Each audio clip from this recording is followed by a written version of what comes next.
365 Days with Calvin for January 29. Sure hope for deliverance. For thou art not a God that hath pleasure in wickedness, neither shall evil dwell with thee. The foolish shall not stand in thy sight. Thou hatest all workers of iniquity.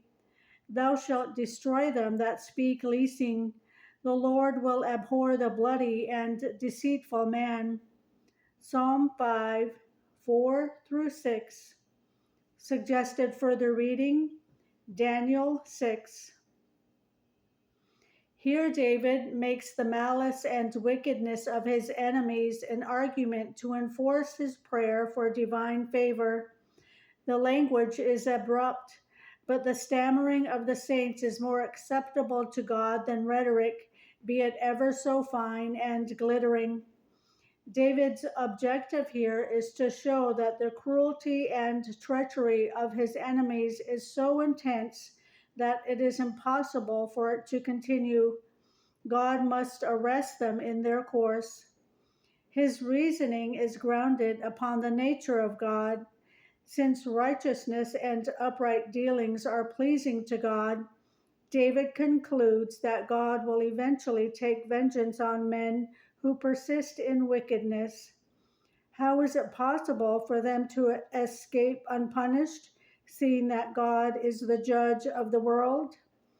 This passage is worthy of special attention. Often we are greatly discouraged by the unbounded insolence of the wicked. If God does not immediately restrain this wickedness, we are stupefied and dismayed or cast down into despair. But David finds encouragement and confidence in such circumstances. The more his enemies proceed against him in lawlessness, the more earnestly he asks for help from God, whose official work it is to destroy the wicked, because he hates all wickedness. Let the godly, therefore, learn when they suffer violence, deceit, and injustice to come to God so they may be encouraged by the certain hope of his deliverance.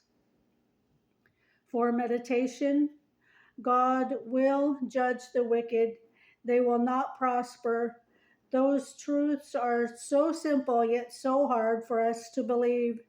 Do not let the prosperity of the wicked create doubt in your heart. Rather, let it encourage you in the certain hope of deliverance. The reading for January 29.